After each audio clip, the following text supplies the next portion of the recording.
We interview everyday people like yourself that uplift and empower, shifting the narrative of news from a traditional negative experience to more impactful. Plastic surgeon by training. But beyond that, I'm a father. I'm a husband. I'm passionate about everything that I do. I'm passionate about education, both within surgery, and at home, particularly dealing with young children.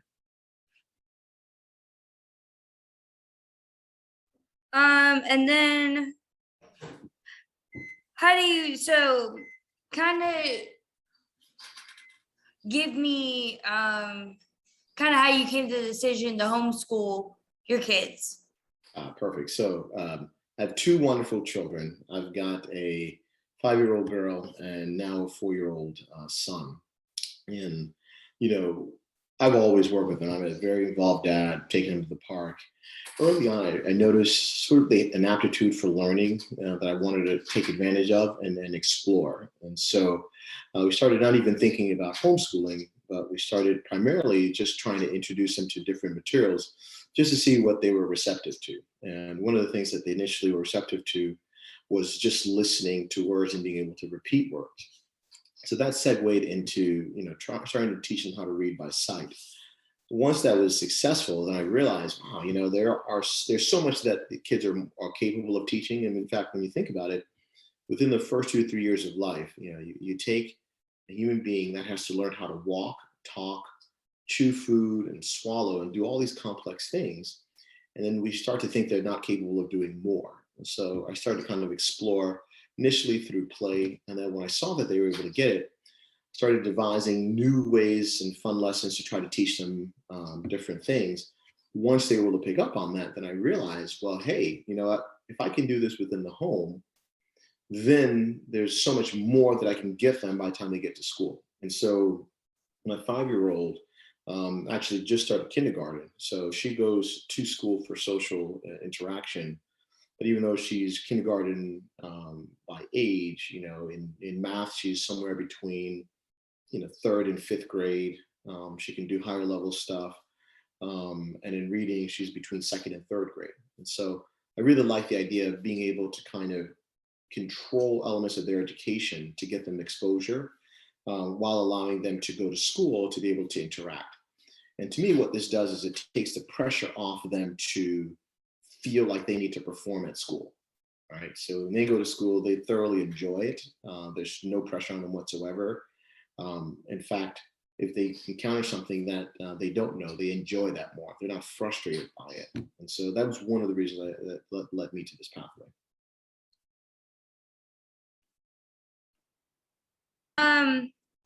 And then how do you keep them interested in math?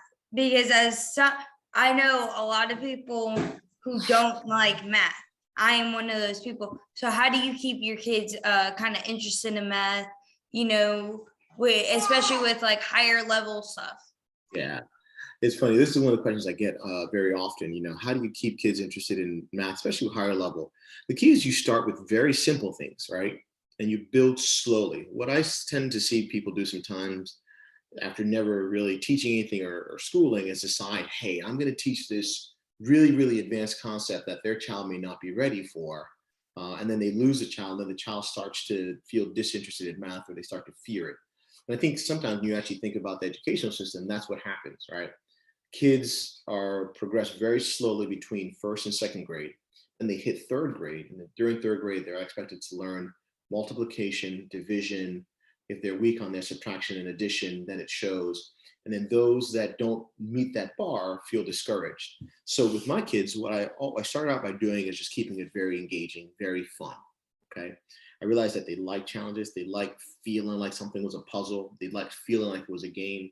And so early on, I started with a lot of games, try to make it fun, engaging. And once they really started to pick up on it, I only progressed slowly. One of the things that I see people do is they progress quickly. And when a child struggles or loses interest, they keep pushing. What I do is I progress a little bit, then I come back to something that they found easy, progress a little, work up to something that's a little more challenging, and then I circle back. So each time I circle back, they look at the easier material and they enjoy it because they're confident in it. And then oftentimes what I'll do is show them, hey, you know what, this problem that you were struggling with, man, look how easy it is now. Once they then realize that they were able to master it, they look at the next challenge and think, you know what, I'm going to get that too. And so it's really comes down to basic building blocks. One of the keys for me to keeping them interested is always cycling back.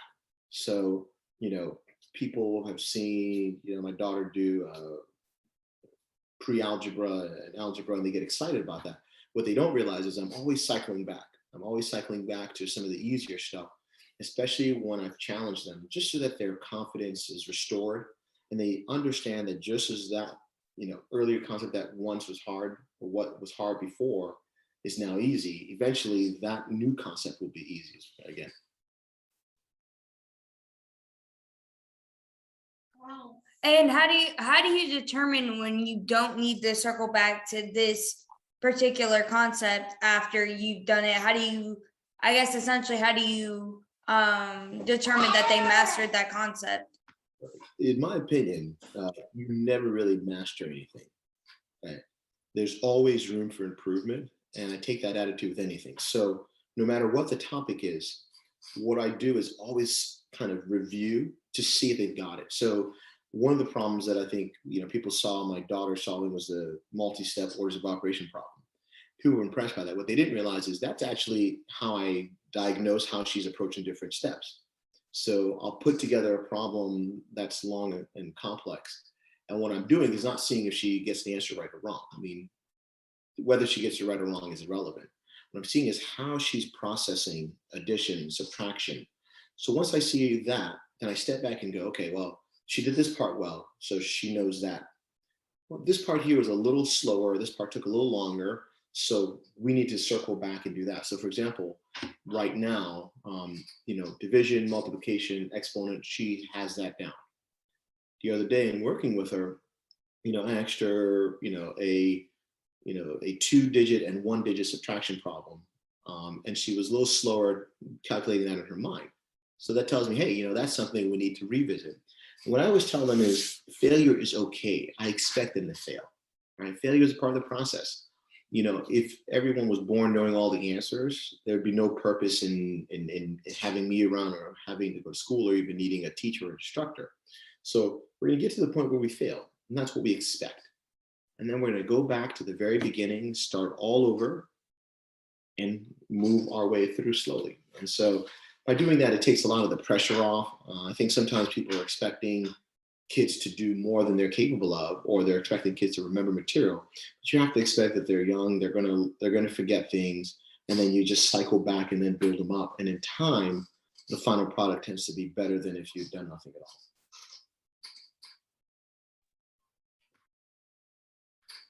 And how do you determine when they are ready to move to that next concept? Perfect. So whenever they're, you know, I usually have kind of a game plan as to what things I want to teach and what things I don't want to teach. There's certain things that are easy to teach because kids will pick it up, and there's certain things that are much harder. Okay. In order to teach a topic, a child has to have the basic prerequisites. And I talk about this a lot, even with addition. Before a child can start basic addition, they have to have something called one-to-one correspondence down. And that is the understanding that a certain number equals a certain number of objects. Okay, for example, 2 corresponds to 2 individual objects. As adults, we think of this intuitively, but for a young child, they may not understand that. So to me, once a child has cleared that bar for one-to-one correspondence, then I can start to think about integrating the next topic. And so for every topic that I'm trying to teach, there's sort of a prerequisite level of knowledge that I want them to have. Once they have that, then I can begin the next topic. One second, I think I might have a guest. Hey, my girl. Can I help you? Can I help you? Yeah. Okay. Can I have a hug? Yeah. Oh. All right. I'll be with you soon. Okay. Upstairs. Love you. What would you say is the most challenging part of trying to teach your kids at home? Okay, I was gonna say it's Daddy-Daughter Day, which is teacher work day. So I take all the teacher work days off so that we get to hang out and make a day of it. So And you were saying, what's the most challenging part of it? Just coordinating timing and having, the space and the resources. Um, you know, this journey has been inspirational for me, and I've learned so much. I've learned a lot about myself. I've learned how to be patient, how to be understanding. You're dealing with really sort of fragile minds. And one of the topics I talk a lot about is our expectations of children. At the end of the day, you know, these are young kids, right? And within their own home, they always need to have this sense of confidence. Okay. If they don't feel like a winner within their own home, how is the rest of society going to make them feel? And so, I'd say from a challenge standpoint, I'm always trying to come up with new ways to teach, build their confidence, and never letting them feel as though somehow, some way, this topic that they're struggling with means that they're less than capable. So as your kids get into school, I know you said your daughter's already in kindergarten. Do you still plan to coordinate those times and figure out when you could still teach those concepts? Yeah, so she's been in kindergarten since this September. Yeah, since she started August, September. And, I've basically maintained the same schedule. One of the hard things about working with children or having a child who's advanced is a lot of teachers may not understand them. They may not be willing to work with them. Okay. And there are times where, she's been before for daycare, I try to encourage them to work with her. And I've realized that, ultimately not everybody's comfortable with that. And so at school, they do what they do there. And at home, we do what we do.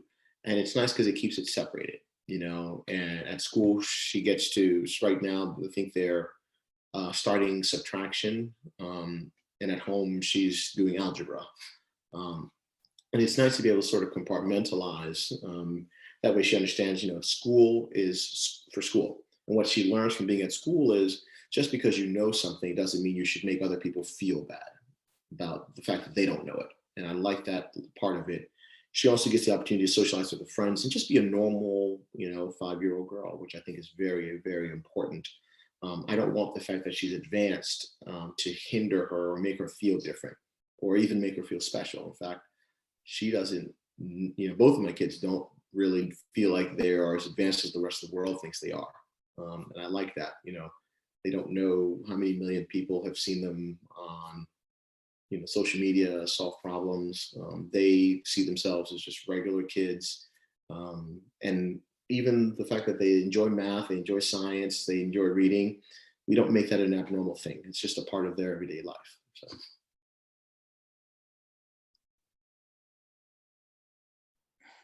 So are you still at the same time, you're still a surgeon, correct? Oh. So do you find it hard to be a surgeon and a dad and teaching your kids? No, I love it. I think for me, it feeds into all aspects of what I do. I am inherently kind of a perfectionist. If I do surgery, I want to do it at a high level. As a husband, I want to perform at a high level. As a dad, I want to be at a high level. As a teacher, I want to be at a high level.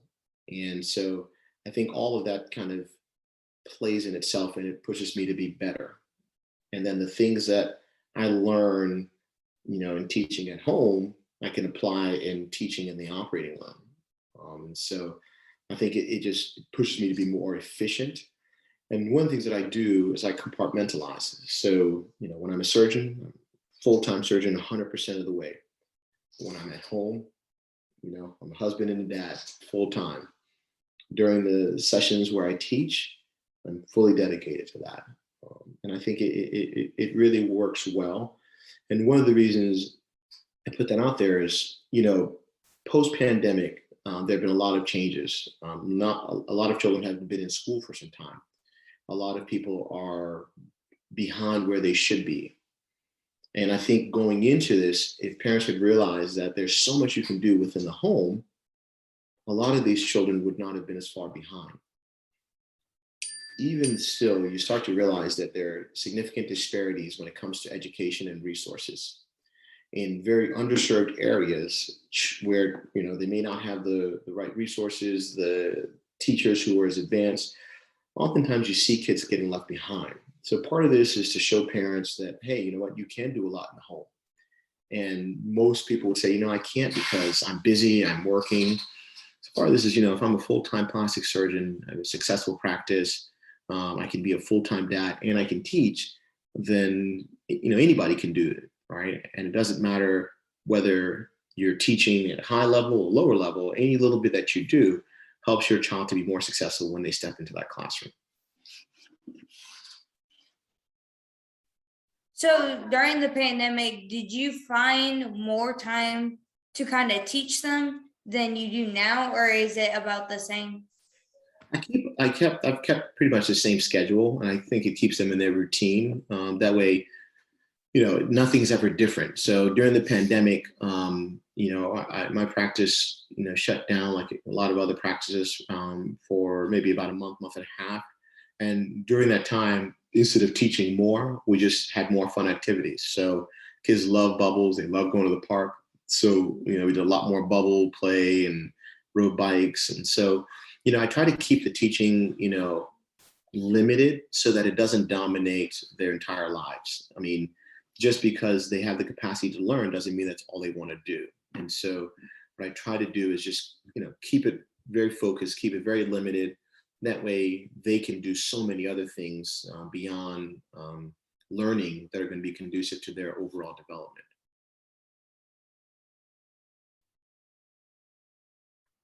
So I know when I reached out to you, you had mentioned the education initiative, and I was wondering if you could tell me a little bit more about that education initiative.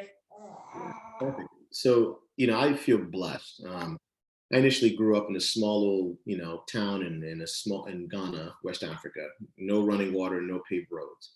And when I first came to the United States, I was about 8 years old, and I was significantly behind my peers. And it was my father who basically sat my brother and I down and started to instruct us at home. And he made us realize that despite being far behind, if we put in the right amount of work, we'd get wherever we want to be. Today, I'm a Harvard-trained plastic surgeon. My older brother is a board-certified neurosurgeon. And so having come from a small, town with no running water to being a plastic surgeon and a brain surgeon, I realized that the possibilities are endless. Sadly, especially in countries like the United States in very resource poor areas, children don't see that same potential opportunities.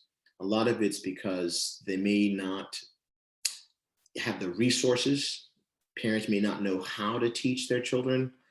And after, 2-3 years of teaching both of my children, a lot of parents have said, hey, you should really put some of this information out there. It'd be really helpful.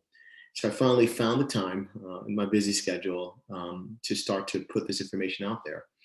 And so I've got a YouTube page that's the Homeschool Doc that features videos on lesson plans, how to teach basic lessons from how to count, how to write your alphabet, all of the things that I've done for my children.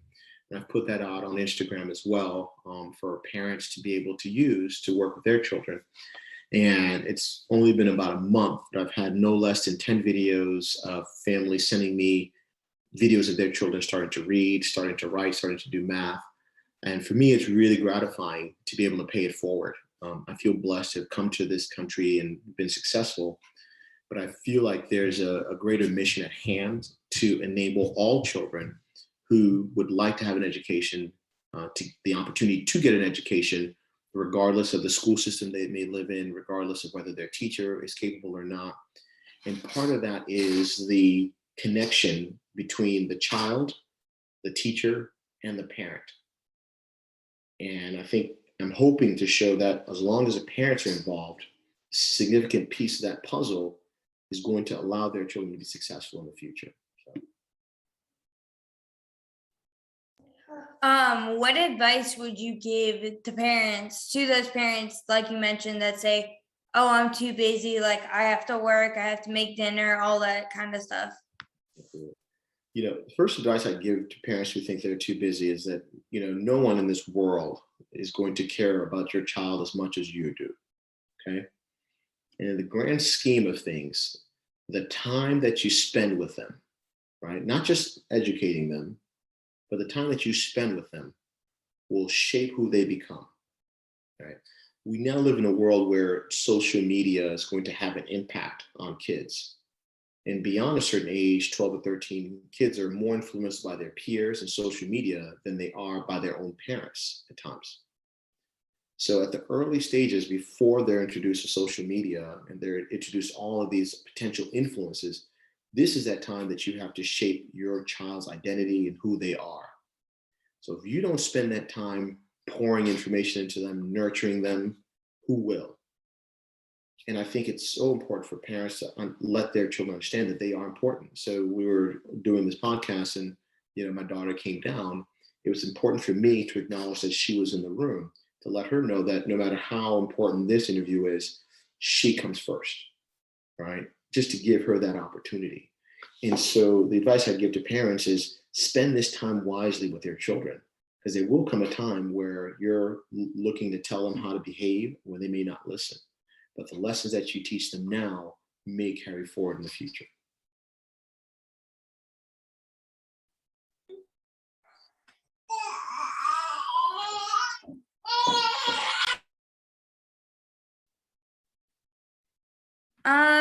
So I have just a couple more questions. Is there any other information you want people to know about you, your initiative, anything? Well, I think this is, I'm a full-time surgeon, and this is something I'm really passionate about. I think for people who are really interested in information, social media page, the Homeschool Doctor on Instagram, it's a great way to find resources. My YouTube channel is going to have a lot of videos on content. But I encourage parents to reach out, ask questions. Not everything you see online is something that you should do or something that's meant for you and your family. But I think it's important to have the information and the dialogue. At the end of the day, all we want to do is ensure a brighter future for all of our children.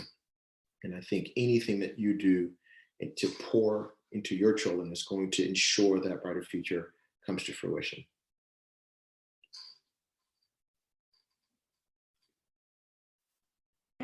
And then my last question is, what do you want people to take away from your story? From my story, I'm hoping people will understand that in this world, there are limits that you put on yourself, and then there are limits that society puts on you. At the end of the day, it's your obligation to remove all the limits that you put on yourself. The limits of saying, I can't do X, Y, and Z, I don't have the time for this, and explore the options to figuring out what it is that you can do. I always tell my kids, you miss 100% of the chance that you don't take.